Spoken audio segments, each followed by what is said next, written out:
All right, our panelists are ready.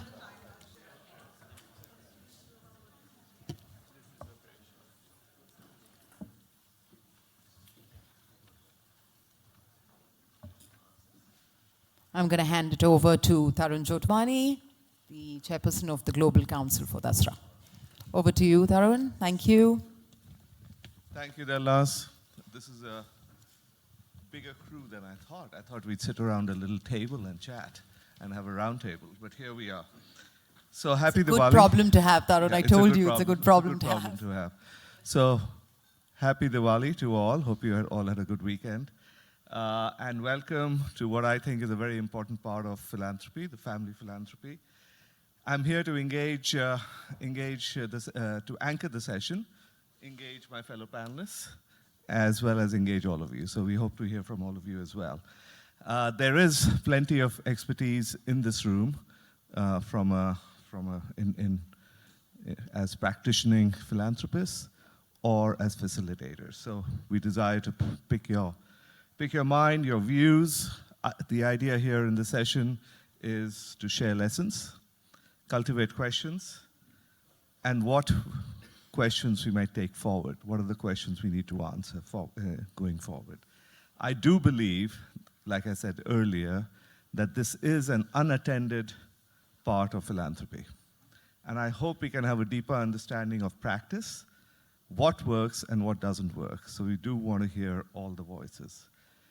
You can help by sharing your questions, sharing your experiences, and perhaps we can also provide some answers to the skeptics. I want to get closer to you. But first, allow me to set the stage. The big question on family philanthropy is why? Why should families engage in philanthropy? And then what are the options? What are the best avenues to do so? And what outcomes do families want, and what outcomes need to be achieved? So the first answer, one answer is pretty obvious. You know, the inequality and the rich getting richer is more true in India than the West. You've probably read the numbers, especially in the last decade of growth. The rich getting richer is just enormous. And despite the economic growth, you would expect the poverty levels to fall equally. There's a big lag effect. India has created no new net jobs in more than a decade, which is incredible given the economic growth of the last decade. Moreover, the slope, the gradient of poverty alleviation is far lower. The slope is far less steep, is a lot shallower than the economic growth. And I'm hoping that's really a lag effect rather than anything not trickling down. So isn't that the government's role? Well, consider for a moment the following statistic. India has surpassed the UK, as we all read, in the size of the economy, in the GDP.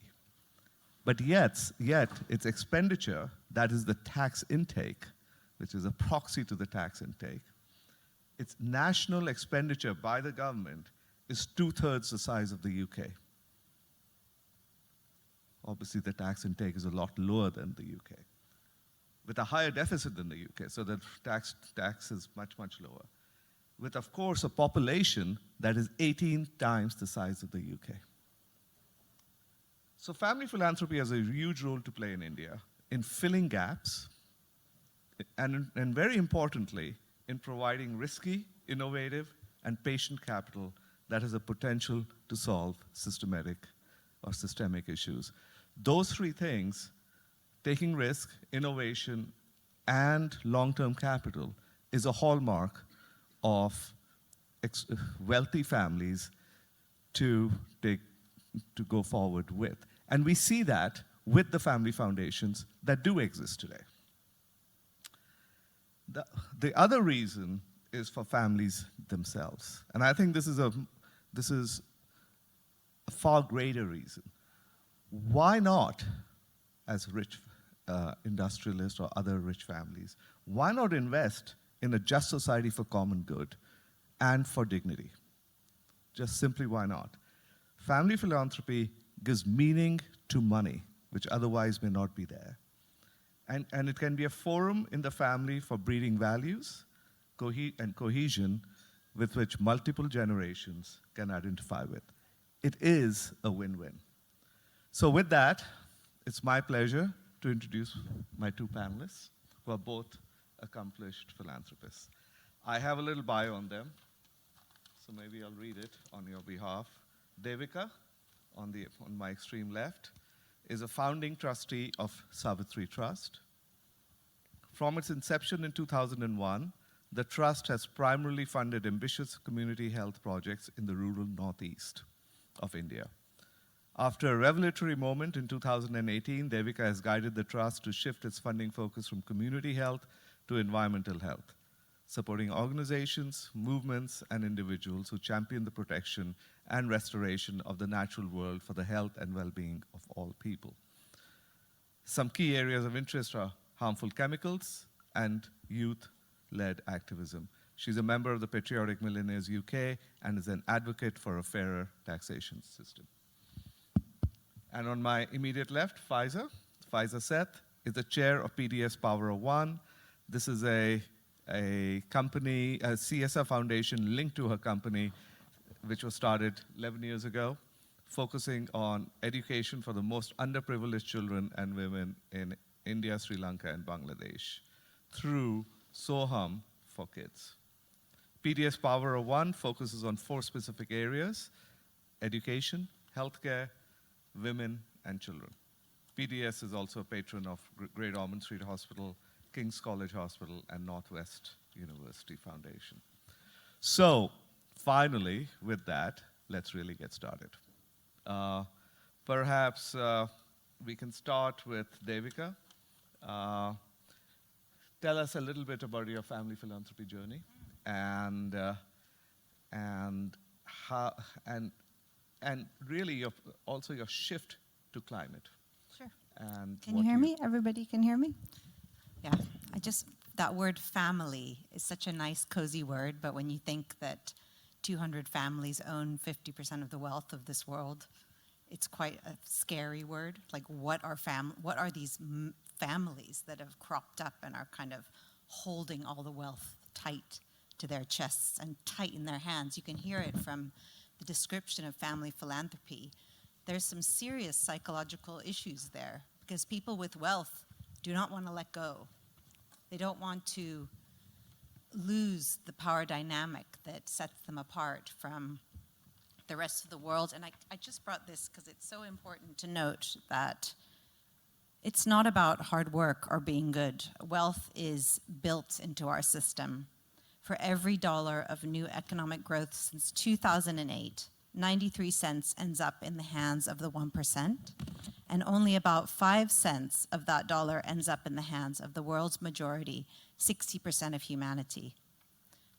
So as a philanthropist, I start from that premise, and I think it's really about me speaking my truth to patriarchy that kind of got me into the climate space. And also acknowledging that, being rich has a lot to do with luck. Even if you're self-made, it's a lot to do with the systems that reward wealth and penalize work.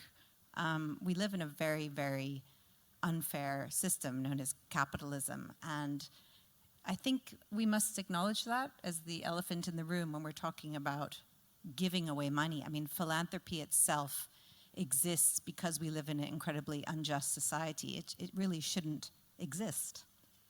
What was the question?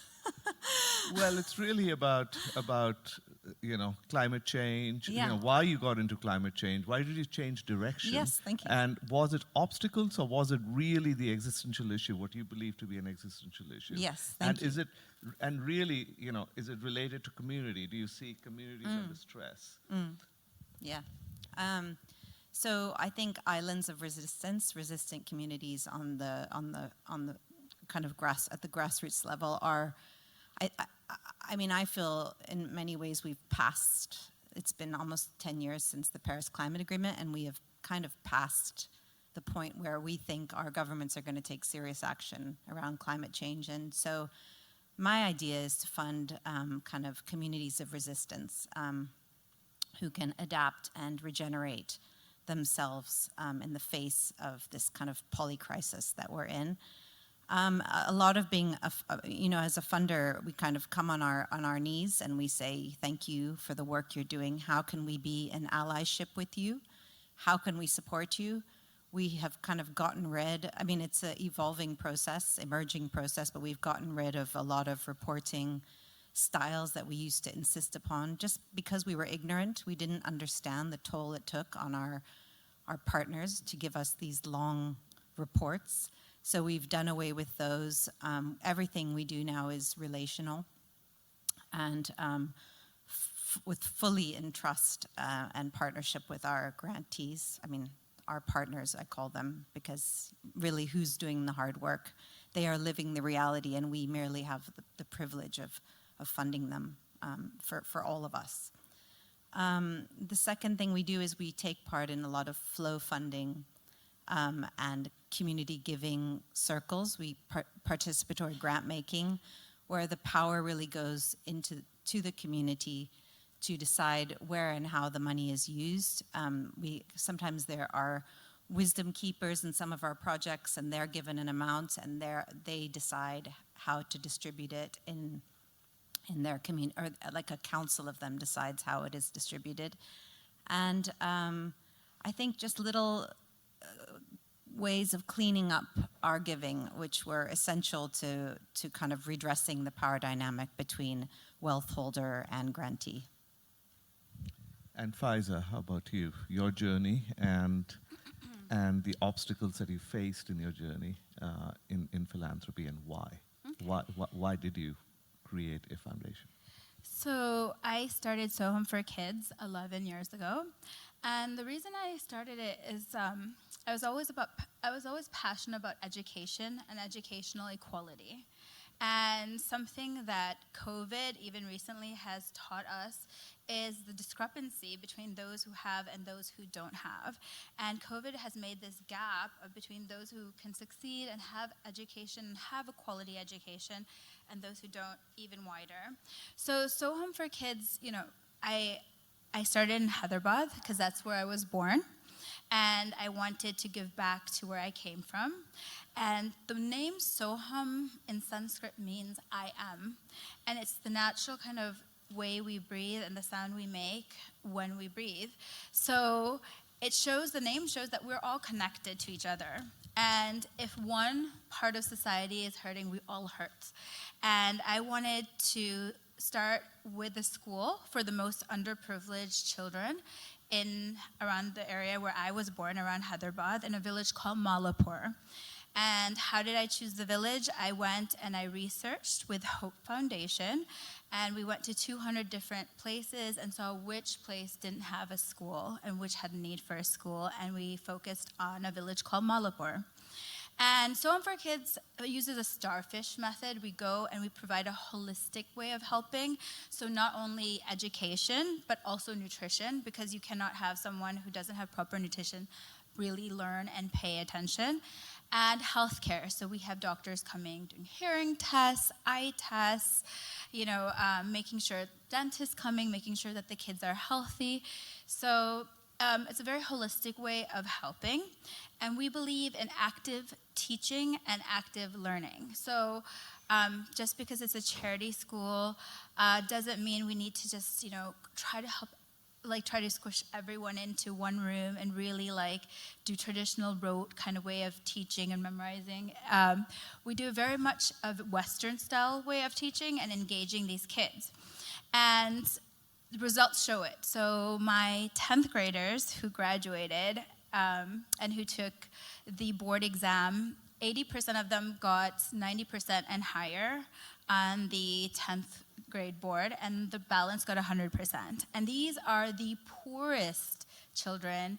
They don't have a kitchen, they don't have bathroom, they don't have electricity, and their parents are illiterate. So it shows that giving people a chance and giving them the opportunity to learn, they really take it and value it and really fly. And the Telangana government noticed our results, and we're trying to collaborate with them and use our way of teaching and expand and teach and bring that into other schools. So that's how So Home for Kids started. And then we expanded into different geographies because PDS Ltd, the company I co-founded 25 years ago, is in the sourcing space in apparel and fashion. And we believe in always giving back to our stakeholders, which includes the people where we are producing and manufacturing.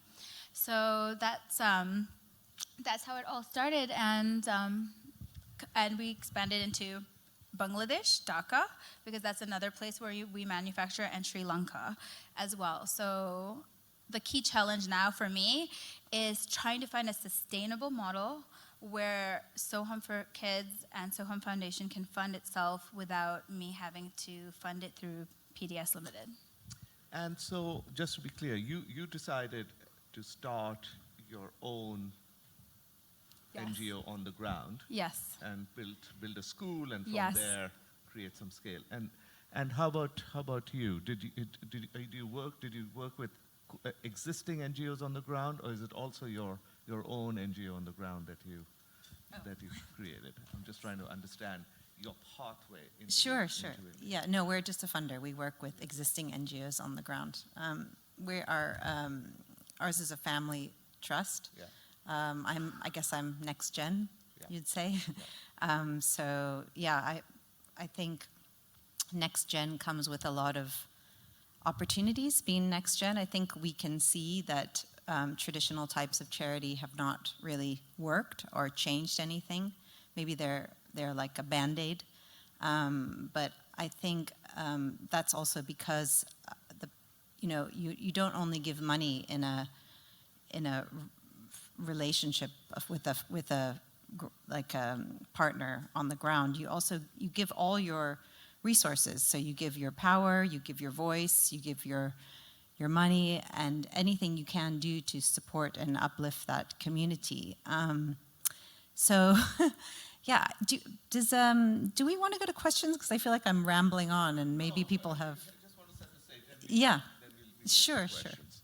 So clearly, you went on two different pathways into creating your philanthropy in India. I mean, I do like to say, in our experience, like Faiza, like you said, our children, my children,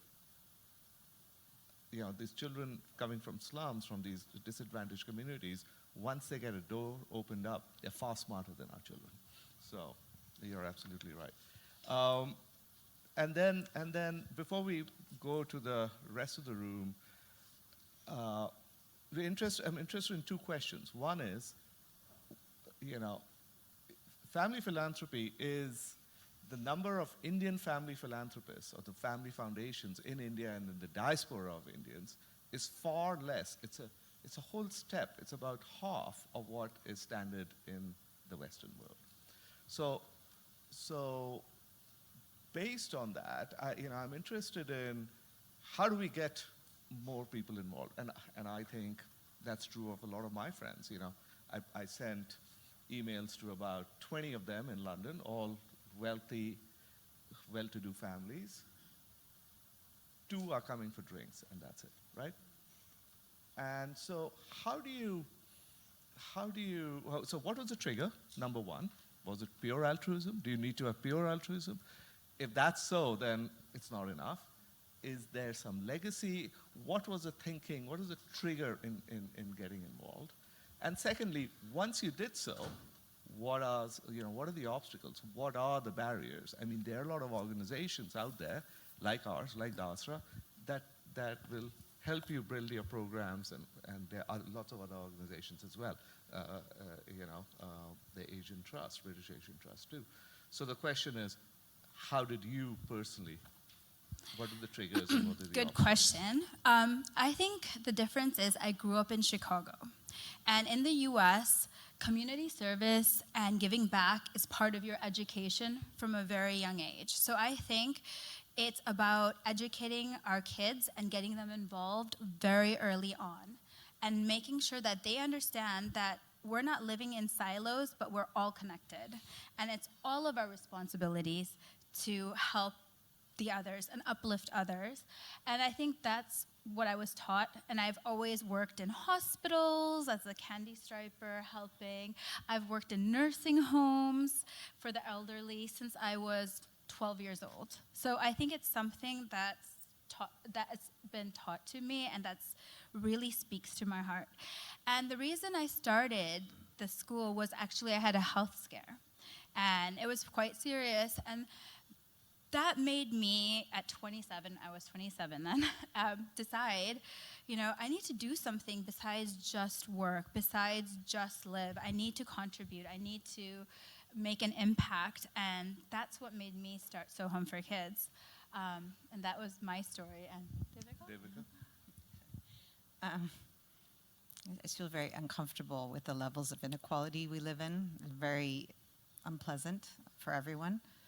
I think the societies we want, I think that's why I'm so interested in taxation, and also in how we invest our endowments, just because sometimes you can have a charitable trust, but your endowment is invested in harmful things and exploiting people and planet. So actually it's better you don't exist.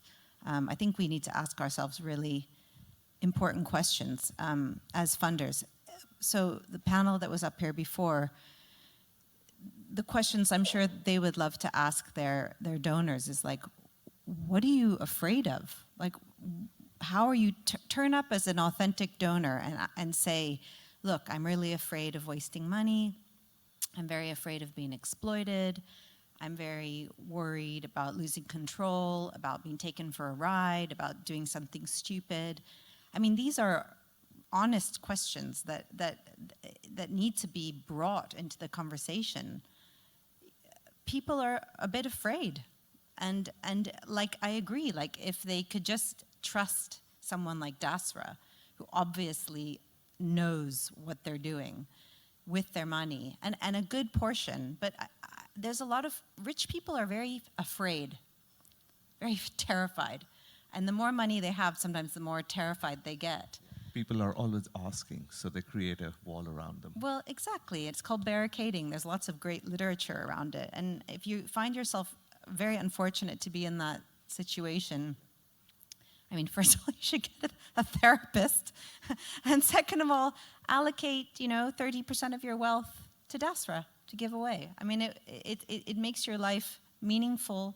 You're less afraid. You're in community and in connection with people.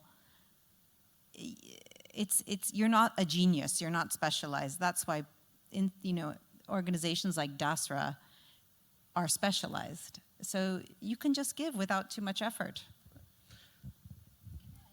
You do have your... Oh, sorry. I keep on one more thing to add is I think there's another barrier to entry for people getting involved in donating is that charity is very personal.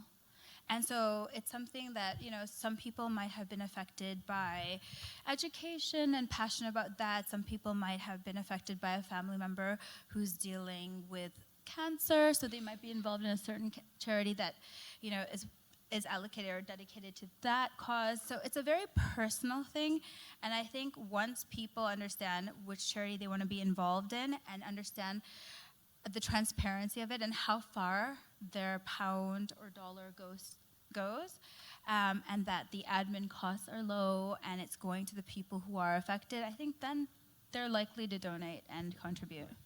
So as Devika prompted me to do, to bring the room in, and this is not a panel discussion like the earlier panels. This is really a session for all of us. So I'd like the room to please come in and comments. We have one there. Comments, views, and solutions of how do we engage more families.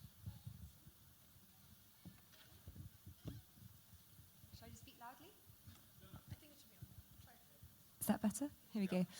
First of all, thank you very much for sharing your experiences. I'm a philanthropy advisor at Barclays, so it's really helpful to understand what goes on the other side of the relationship. And I have a question primarily for Devika about being a next gen, working with other members of the family. And you've talked about taxation, which is, I'm sure, many would agree is a very new angle to take. How have you found the family dynamics around that? Have you come across conflicts internally about how wealth should be stewarded? I'd love to hear more about how it works internally. Thank you. Yeah, thanks for asking. It's a great question, and I have to say it's very emergent in my own family. I have very different ideas than my like my father does, but I think. Yeah, especially taxation is something that it's very hard to get people to pull in around, because we're all taught by wealth managers to maximize our profit and reduce our tax. I mean, minimize our tax. And it's kind of how we work. But if you're very invested in civil society and society in general, you want to pay your fair share of tax. Like somebody who works at a grocery store has 40% of their paycheck taxed, and the wealthy, like Rishi Sunak, our dear Prime Minister, pays 20% tax on his, and that's because of wealth advisors and loopholes and all sorts of things that the super wealthy can access. So this is a kind of this divides me and my dad a little bit, conversations about this, but I think the values we share the same values of wanting to give back and supporting the little guy against the big guy, and wanting to, in many ways kind of stick it to the status quo, I guess. But the ways of going about it, my ideas, I would say, are more radical, and I'm much more willing to let go of control. And possibly that's because I didn't earn the money. I'm enjoying this position of giving it away, and yeah, it's not easy.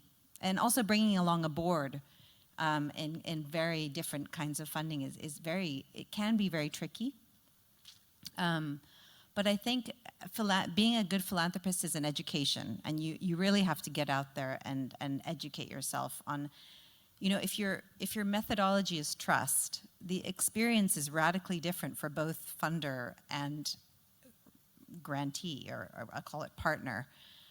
The outcomes are different, and the data is there to show that trust-based funding is better all around, because it is the people on the ground, on the front line, who are deciding what to do with the money. They know best, and we just step up and provide maybe 3-year, maybe 5-year, maybe 10-year, depending on the project. And I think the older generation and the boards slowly can, when they learn about it, they can come to it. But as someone said in the previous thing, they inherit a matrix of how to do philanthropy, and it's often not the best way of doing philanthropy. What about, how do is tax in your institutions, your experience? No. I'm asking you. You said you're Barclays, right? Yes, in Barclays Private. Your clients, are they driven by tax reductions, or is that just not a driver for their philanthropy? I think I'm off again. First of all, I don't give any tax advice at all. That's absolutely not my role. So I don't generally come across conversations surrounding tax, number one. But what I would say is, with the clients I see, they're self-selecting. They're philanthropically minded to start with. And on top of that, they're humble enough to ask for help with it. So they're generally those who are very much aligned, I think, with the values that you've just shared. They're about truly empowering those who have less. They want to really give back in the most holistic way possible. So that, I think, for most of my clients is paying their tax as much as they can. Of course, wealth advisors, as you referenced, are... they so often do want to, maximize profits. But I think we often find clients, particularly those who are younger, and typically also women, want to be part of the whole picture, want to give the most back they can. That's through their grant making, that's through aligning their values with their investments, or rather their investments with their values. So they are very aware of, their family endowment and where that's allocated, also their general portfolios. And those are the clients, I think, typically who are most interested in impact investment, and they have a more philanthropic lens to everything that they're doing with their wealth. But I can't speak for all of them, and I'm sure for some, tax is part of it. But I'd like to think it's a fairly slim section. You had a question? It was actually the same question. Oh, it's the same question. Hello, I'm Lucinda, and I run Oscar India, which is a charity which supports underprivileged children across India, and we engage them in education through football. So we have 7,000 children and actively engaging in school. One rule, no school, no football. We also have a disability program and gender program, many, many others. Now, I personally bring children from these communities to the UK, Spain, Denmark. I took a team to America earlier this year. And the reason we do this is partly because we empower and inspire the youth in the country that we arrive in. So, for example, I've just completed a 2-week tour with 16 underprivileged children across the UK. And all the schools that host us, their testimonials make your soul sing, because they say we deliver more than we take away, because we're mixing with all these young people who are privileged, have beautiful educations, wonderful homes, and they're listening and learning from children who have got nothing. So not one of our children has an educated parent, they don't have running water, and yet they come over here and they inspire and they learn, and it is magical to watch them working together. And coming back to your philanthropy question, is I feel that nobody would want my job, which is fundraising, but I feel that we deliver so much that I feel that is what makes it worthwhile. And above all, we're inspiring young people for the future. So often the parents give the money because they're inspired by their youth who are doing so much and connecting with our cause. So really, for me, it's about the next generation and making them aware of what they can do. And I'm delighted, for example, I've got 15 volunteers from the UK coming to India in January. And that is, for a small organization, you know, some achievement of young people who want to give back. Is there a question? No, the question really is about whether we think that this is the way forward, is that getting the next generation to really connect with causes. I think, oh yes, of course. Lucinda, good. It's inspiring what you do, and exactly what I was saying is, how do you get young people involved? You start educating them and getting them involved early on. And it's not only about, you know, donating funds, it's about awareness creating. And that's exactly what you're doing, and that's how we can get future generations to be more aware and to be more empathetic and to be more involved. So amazing work. Inspire their families to donate, isn't it? Exactly, and coming from them.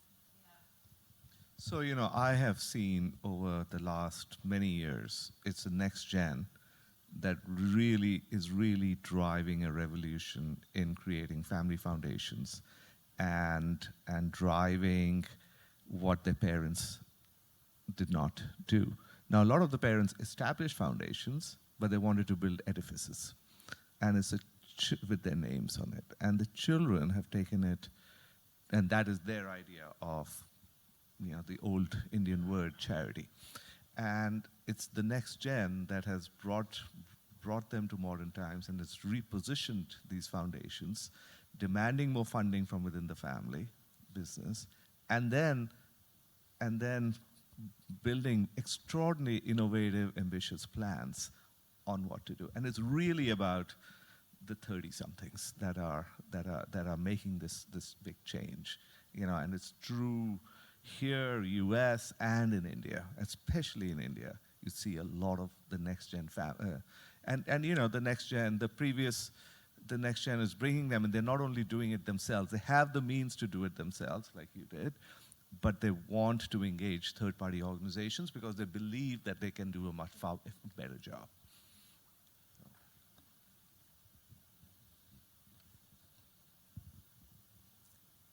Hello, my name is Cynthia Steele. I'm with Empower, and I'm really proud to say we're one of the funders that is not only doing a lot of work in India, but does fund for 10 years of funding. So I'd love to hear from you about how to crosswalk the language that families have had in terms of being successful in their businesses. You don't become successful in business if you don't do long-term investing, if you don't take risks, if you don't think about patient capital, if you don't adapt. So all those principles that we've been talking about all morning that are so critical to enlightened philanthropy, but oftentimes I feel like it's very siloed. Those same principles aren't necessarily taken into the ways that they approach their philanthropy. So I'd love to hear from you. What have you found to be persuasive arguments for getting your peers within your own institutions, but also others to take on those more enlightened approaches that have served them well in business?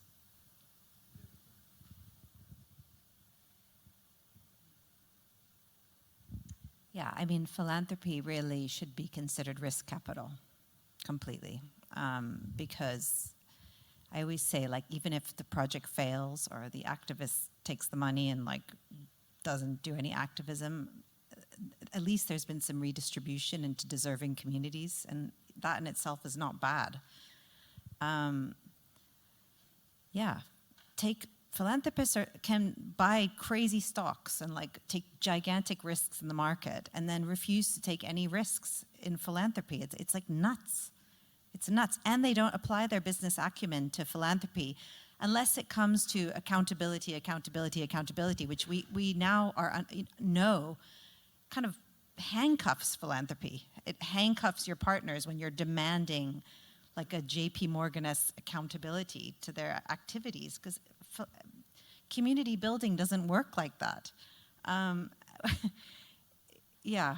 People have we've made so many mistakes. And I think, Savitri has been around for 21 years and we're still learning. But another big one is working in silo. Working in silo is just dumb. Like, you're wasting money. Like, find someone out there is doing it better than you. So, like, find a partner, find 8 families and do, group fund together and let the partner write 1 report instead of 8. There's so many ways to make it easier and to make the money flow more smoothly and in more abundance into the field. India is one place where the field civil society is actually completely developed. I mean, civil society in India is super healthy. There's no reason that that people aren't giving. There's not enough organizations to take the money and do phenomenal things with it. I just think it's a psychology. I'm not really sure. Any thoughts, Faiza? I think the best way to get and inspire people to donate and to contribute is platforms like this, where we have people come together, exchange best practices, talk, collaborate, and have more of these sorts of events where we can come together. Because the first step in doing something is opening yourself to learning and learning from one another and communicating and learning that's it, and building upon that. So I think more of these sorts of events would. I do think also that it ranges. The reasons range as a continuum, and the extreme continuum is we couldn't be bothered, and we pay our taxes. That's their role. We pay our taxes, we make the money. It's a government's role, and we are not experts in doing this. And they don't want to spend the time to understand. And they still think of it as giving. It's my option to give. Maybe we'll give in the next gen, rather than, and for many of us who actually have been engaged for many, many years, there's far greater reward. It's not giving, it's the reward is far greater than what we give, the personal reward that we have. There's a whole huge gap in what philanthropy really means. And you're right, getting people in and getting engaged, it's a slow process. But when it happens, it happens. And the next gen is a big, big driver.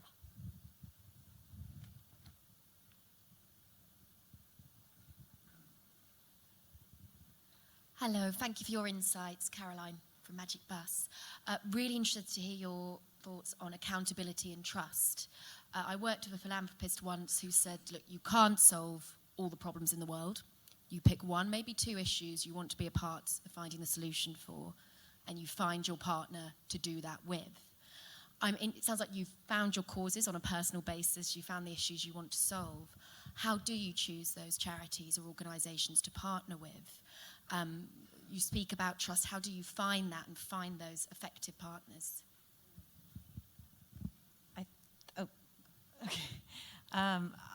I think I am now, before it wasn't the case, we were working in silo in healthcare in India for a long time, but I think now I'm very much part of like a philanthropic community, and we keep each other accountable, we challenge each other, and also we find projects through each other.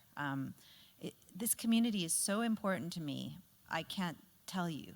I would hate to be a lone wolf giver. Like I think I try and join any kind of, I have a Women of the Environment group. I have many different groups that I am part of, and I continue to learn and, learn best practice through my community. I don't know how else to say it. And if someone I think is incredible who's working in the indigenous field tells me, like, a few of us are funding like an Ruta Vespa, an indigenous protection thing in Brazil. Like, because I know who's funding and I trust them, I am ready to jump in with all my heart. And then, we have reporting sessions all together on Zoom. So one person will come on and tell all of us, like, what's happened. We used to do endless, like, auditing and, like, medical audits and financial audits. I just don't give a shit. Sorry, I don't care about that anymore. I don't care about that anymore. I want to get the money out fast because I feel the urgency of the moment, especially in climate. Like, there's frontline communities like who are living with like climate catastrophe that we can't imagine. They can't grow crops. Their forests are being burned down, their home.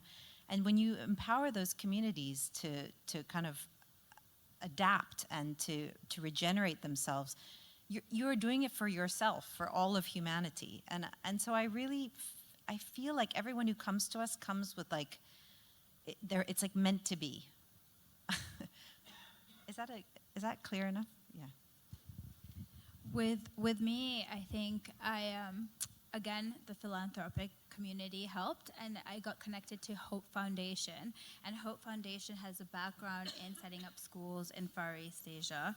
And I basically spoke to the people who headed Hope Foundation in India. And they were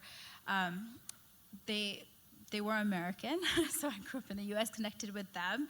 They were living in Delhi, and we just came up with a solution and a collaboration where I give them 10% of the running costs of my school to donate to their schools. And I love that because then that way I avoided any kind of admin costs, and my 10% was going to another school to help them run schools and expand educating others in more underprivileged areas. So that's how I came. Yeah, that was the multiplier, right? I do think that, as Devika said earlier, there are 3.3 million registered NGOs, charities in India, and the avenues to give with a bit of effort are huge. And then there are lots of intermediaries out there who can help you on the journey. So, there are obstacles, but India does not have obstacles. One of the tragedies of these small philanthropies are they're built on passion. They're community-based. and they do not have the ability to raise money, neither do they have the ambition. They're just doing work in their community. But they have models that work. And some of the biggest foundations go in with preconceived notions and they reinvent the wheel, and so they don't have models that work, but they have a lot of money. So one of the tragedies is that difference. These community-based charities who don't have the expertise, wherewithal to raise funding, have models that really do work, and a lot of big foundations around the world have the funding, and they're trying to start with new models. It's like a startup. Tarun, that's where Dasra comes in, right? You need I'm trying not to advertise Dasra. But why not? Like, Dasra is amazing. You need an intermediary who's going to get, some foundations can't give a grant smaller than 500,000. Like, some of the big foundations can't give small grants. So they need, if you're going to get the hands into the people, the money into the hands of the people who are change makers, who are making a difference on the ground, you need somebody who is also on the ground. You can't be like the head of the IKEA Foundation, like wanting to give out £1 million grants. Like, who do you give that to? Correct. So you can give that to somebody like Dasra, Synchronicity Earth, someone who has like a stable of, 200 or 100 projects or 50 projects, who can give it out in a sensible and fair way. And Dasra there are other organizations like Dasra, but Dasra has 160 full-time people working on projects. And the projects can be, and one of the projects is family philanthropy, and that's why we're here, that we can tailor stuff to you to some degree, but we have transparent, properly operating verticals, and including, and some huge successes in, families who never gave were attracted to trust-based philanthropy. We heard about that, right? Just give to local, trust them.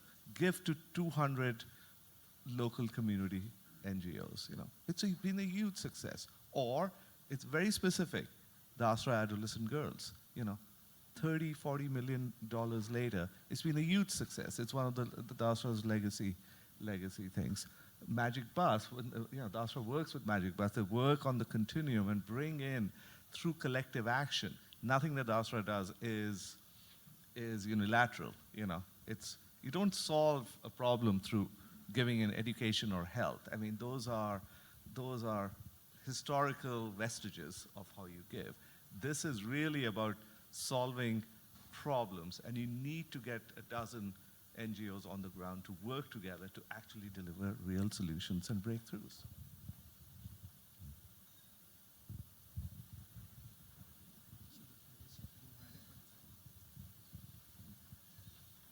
Hi, I'm Sana. I'm from Coots, and I work with family trusts with the philanthropy team.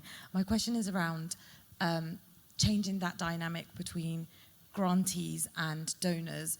Often we do see that power play come in, where a donor is, seen as, is a donor. And Devika, you spoke about you having relationships with the grantees that you're making grants to. So how has that shift come across? How have you made that change? Not asking for reporting, that's a big thing to be, putting trust into. So how have you come to that change? Thank you. Still, I just want to clarify that this is emergent. Like, for a long time, we did just that. We were the big donor that was coming in and saying how things should be done. So it's taken it's like a deep dive into how much of a nuisance were we being when we could have, they could have put that energy and human hours towards something more aligned with what they're trying to get done. Again, I would have to say it's my philanthropic community. It's a learning process. I think that you're afraid of trust-based funding when you don't understand how different the outcomes are, and you're demanding accountability all the time, like you're an investment bank. I think it's been a slow. We've had some successes, we've had some failures.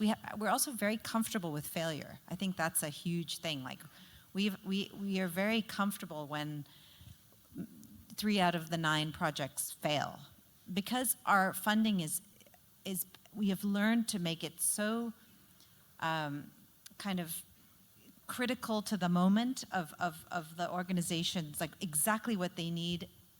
We're responsive. As soon as they ask us something, we can get out a grant in like 2 days. But it comes, again, through our philanthropic community and through learning. It's just experience, I think. I don't know how else to put it. And humility and being ready to fail. One final question there. Hello. Okay. Hi. My name is Hayley. I'm from Global Fund for Children. We are a foundation that's been given flexible funding for 30 years. And I just want to sort of think about some of the things that were said in the session earlier, alongside all the expertise on the panel now. So you've all been talking a bit about getting money to NGOs in India, but what about the invisible groups that they were talking about this morning? You know, what about the unregistered, the local community groups really creating incredible local change that no one knows about? And we know, and I think the word actually this morning that they used was invisible, which I think is such a profound word. And it's incredibly true, right? We can see that. We talk about grassroots, we talk about that, but actually they're invisible, but they're doing incredible work. We know the constraints of funding groups like that right now in India, particularly for international organizations. How do local funds in India talk to families in India about that kind of work? So to Cynthia's point earlier about risk, thinking about this morning about invisible groups, how do we try and bring all that together so that money being made in India is spent in India, but for groups who are not having to be FCRA registered, for local community groups who are truly doing the work of long-term systemic change? Any suggestions? It's a big question, I appreciate. I think trust and transparency are crucial, because that is the barrier that inhibits people from investing locally. So I think there has to be some sort of solution where you have organizations that have engagement with these communities and help them structure their projects in a way that could increase the trust and increase the transparency and therefore the trust, and engage then the local community to donate. Well, it's the same. It's, in a way, the answer is simple, right? There are enough intermediary organizations in India, like Dasra and others, who you have to trust, who then work with organizations like the panel earlier, who are doing on the ground, who are registered on the ground charities, who have built and who work with these collectives that are not charities, right? That is the work they do. They build it themselves, and they find groups to work with on the ground, town by town, village by village, slum by slum, and help with breakthroughs. In terms of the FCRA thing, also the answer is reasonably simple. Work with organizations like Dasra, and we'll provide the avenue to organizations in India who need the FCRA license there. And we do work with them to help them create it. There are other organizations. It is a rich tapestry of intermediaries and NGOs in India. There is no lack of them. And the money from outside finds its way through these organizations. Can I try and answer too? I want to speak to like indigeneity and I'm thinking about regenerative farming, like Via Campesina. I don't know if there is a group speaking for the people you're talking about, the invisible. I think the NGO sector may come near, but I hear what you're saying. I think you're absolutely right. Like if a woman is farming her land in a biodynamic fashion and she's being assaulted by chemical companies and, I mean, not assaulted, but they're trying to whatever. Like, who is she linked up with to get her hands on some funds? I don't really know. I would love to know the answer to that question. I don't have an answer. I'm not really personally not an India expert. But maybe somebody knows the answer. Devika, are you doing work on that? Trying to We fund an indigenous community, the Idumishmi in Assam. We fund a shamanic school. It's kind of a way to hold on to their culture, which is being badly decimated by dam building in that part of India. But we do it from the UK because obviously, like, FCRA funds would no way could you put them into anything that's against dam building or any of Modi's great enterprises. But I think they're like Via Campesina in all over the world. It's a resistance movement, and they can be invisible. But I think those are just the people you want to fund, and I don't know. Maybe with microfinance organizations. No, but that's a tough one. To go against against what Modi wants is a tough one, So. Sorry, we're running out of time, but.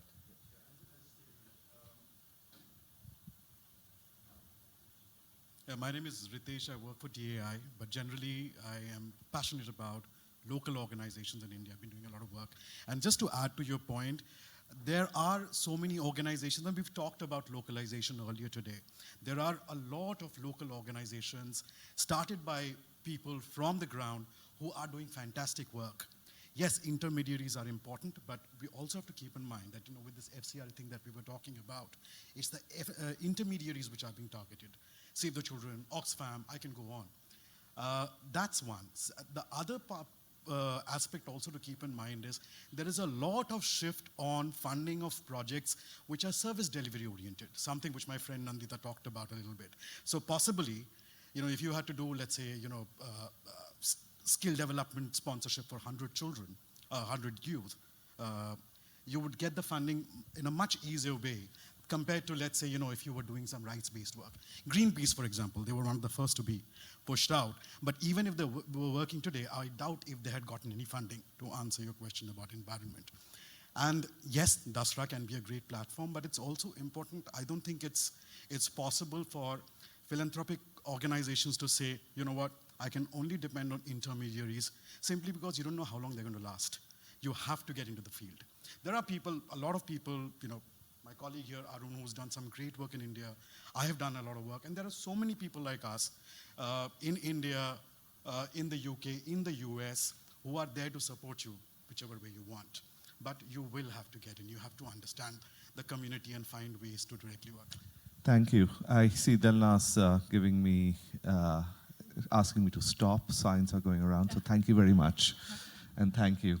Thank you.